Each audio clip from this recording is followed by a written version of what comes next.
Olá, amigos do site do Jornal Nacional. Hoje temos aqui Fátima Bernardes, que participou da cobertura muito especial do Jornal Nacional do dia 8 de abril, ao vivo do Morro do Bumba. Fátima, queria que você contasse um pouco para a gente, para o nosso site, para o nosso internauta, como foi essa experiência, como é que surgiu essa ideia, como é que foi a decisão de hoje Fátima Bernardes vai apresentar ao vivo o JN do Morro do Bumba? Olha, quando começou a chuva e começaram a surgir os mortos e a gente começou a ter uma noção maior da tragédia, já havia uma vontade.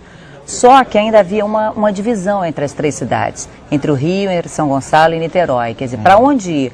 A gente queria estar mais perto do lugar que realmente estivesse mais atingido. Então, na terça e na quarta, era praticamente inviável a gente fazer essa escolha. Além de, na terça, a gente ter uma grande dificuldade de locomoção ainda na cidade, com muitas áreas alagadas. Quando de quarta para quinta aconteceu esse desmoronamento, era como se fosse um sinal realmente de que era para lá que a gente tinha que ir. Niterói realmente foi a cidade com o maior número de mortos, então não havia mais dúvida. Então, aqui, por toda a dramaticidade de um lixão ter sido habitado, por ele ter desmoronado sobre casas que não tinham nada a ver com o lixão, casas que estavam à beira da rua, construídas em áreas legais, por toda aquela dramaticidade, pelo número de mortos, que até agora a gente ainda não sabe de quanto vai ser, a gente tomou a decisão de ir para lá. Tantos anos de experiência, ainda como é que você se sente numa cobertura como essa? Dá nervosismo, ansiedade? Não, é uma cobertura sempre muito mais tensa. Primeiro porque você está lidando com a emoção de todo mundo e com a sua própria, porque é impossível você chegar a um lugar como esse e você também não se envolver. Segundo, porque é muito difícil você chegar para aquelas pessoas que estão tão sofridas e ainda esperar que elas olhem para você e te respondam alguma coisa, que tenham essa compreensão. Então é sempre um pedido de desculpas que eu faço sempre, porque é óbvio que eu também não queria estar naquela situação, mas faz parte do meu trabalho. Então é sempre muito diferente a cada oportunidade. Dessa vez o que eu notei que me deixou muito impressionada é que, na verdade, sempre que tem acontece um acidente ou uma tragédia natural, acaba indo muito curioso para o lugar. E esses curiosos, muitas vezes, acabam se distraindo. Aí tem aquela rodinha que conversa e ri, tem o pessoal que dá tchau, às vezes, atrás da câmera. E o que eu percebi ali é que não havia isso, havia uma tristeza, uma dor, um foco tão grande naquele resgate que foi muito comovente. Como é que essas pessoas, os moradores do Morro do Bumba, provavelmente num dos piores, se não o pior momento da vida de cada uma daquelas pessoas, como é que eles te receberam lá, quando viram você chegando no local da tragédia? Olha, nem todos os moradores, alguns vizinhos, né? Acho que os moradores mesmos, eles estavam em abrigos, ou eles estavam em tendas da Defesa Civil, onde eu estive, conversando com pessoas que perderam parentes. Mas as pessoas que vivem ali em volta daquela comunidade, eles foram de uma atenção, perguntar se queria água, se queria um café, se não queria dar uma passadinha na casa deles. E além de tudo, que é muito interessante, é que elas percebem que é uma hora em que elas têm a chance de ter voz. Então elas se aproximam para falar do que está acontecendo, de como eles estão sendo negligenciados. A minha ida no final, no segundo dia que eu voltei, eu acabei indo para o tal do Morro do Céu, que é uma outra localidade, porque eles foram até lá, eles chamavam, olha, você tem que ir ali, olha, aqui pertinho, e a nossa situação é a mesma, a gente está vivendo do lado de um lixão e tem gente morando em cima. Então, as pessoas estão muito ávidas por contar a história delas e por tentar, de alguma forma, serem ouvidas, né? E mesmo numa situação como essa, eles se preocupam em oferecer água, oferecer abrigo, a solidariedade é muito grande. Muito grande. E guarda-chuva, e pessoas que guardaram um lugar para mim numa ladeira onde eu queria gravar um texto. As pessoas... Teve uma menina que se sentou num banquinho para guardar aquele lugar para eu falei, olha, não precisa ser o seu lugar. Não, mas você pode fazer aqui, depois eu ia sair dali mesmo. Então, sempre uma solidariedade muito grande. O que mais te surpreendeu? O que você pode contar que mais se destacou para você nessa cobertura? Olha, a dor generalizada, mas assim, o fato de eu ter encontrado uma criança, que se eu disser como é que ela veio parar perto de mim ou eu dela, foi assim, o nosso caminho se cruzou, chamada Laura Beatriz, que é o nome das minhas duas filhas.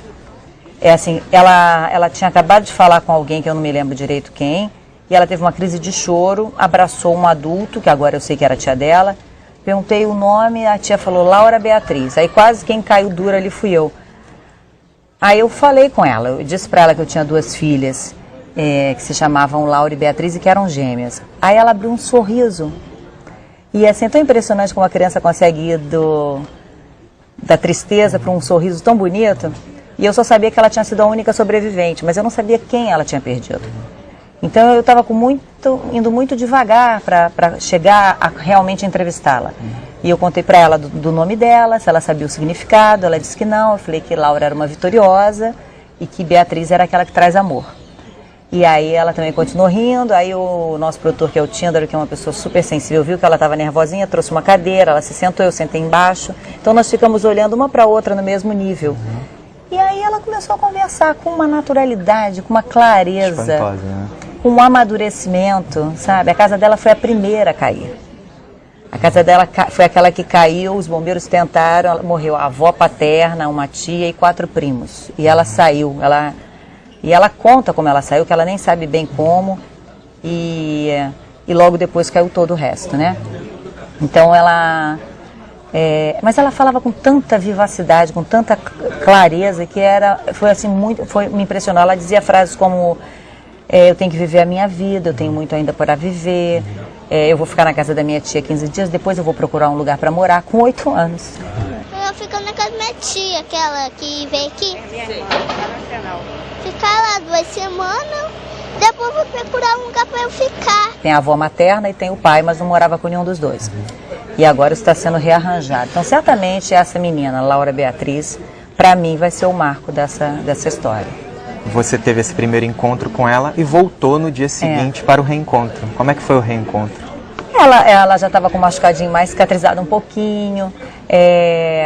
Algumas pessoas a reconheceram e ficaram muito impressionadas, assim como eu, porque eu só voltei porque todo mundo ficou muito impressionado. Eu tinha feito uma reportagem e eu tinha deixado aquela menina para o fim, primeiro porque eu realmente gravei depois de tudo, que eu já tinha mandado o meu material, mas realmente ela merecia estar separada por tudo que ela falava, né? E aí várias pessoas queriam conhecer melhor a história dela. Então no dia seguinte eu fui entender melhor a situação dela, conversar, ela foi nos mostrar onde era a casa, os amigos. E para mim foi muito bom reencontrá-la, ver que ela estava com a avó materna e que eles estão vendo agora como é que isso vai ficar.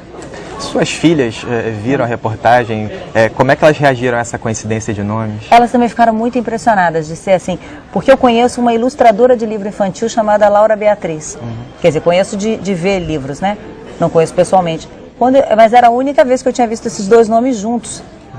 Porque Laura e Beatriz são 2 nomes que acho que nem precisam de complemento. Eles são 2 nomes, na minha opinião, muito fortes. Colocados juntos ali, né? Eu olho para o lado e tem aquela criança tão pequenininha, tão magrinha. E aí você começa a conversar e tá ela ali, né? Então eu fiquei muito... E as crianças também ficaram: mãe, mas ela tinha o nosso nome, o mesmo nome. Como é que você encontrou ela? Eu não sei. Era muita gente e ela chamava atenção, porque já estava de noite, muito pequenininha. Aí alguém falou: ela foi a única, por trás dela, assim, ela foi a única sobrevivente da casa dela. Então eu não sabia nem como abordá-la, porque eu não sabia, na verdade, quem tinha morrido daquela casa, se era mãe, pai, irmão. É preciso muito tato, né, numa cobertura não dá para você chegar e enfiar um microfone, porque ela poderia se assustar, ela poderia... Eu não queria de nenhum jeito ser um incômodo para ela, né? E eu acho que felizmente não foi, a gente acabou se relacionando bem. Muito obrigado, Fátima. De nada, um beijo para todo mundo.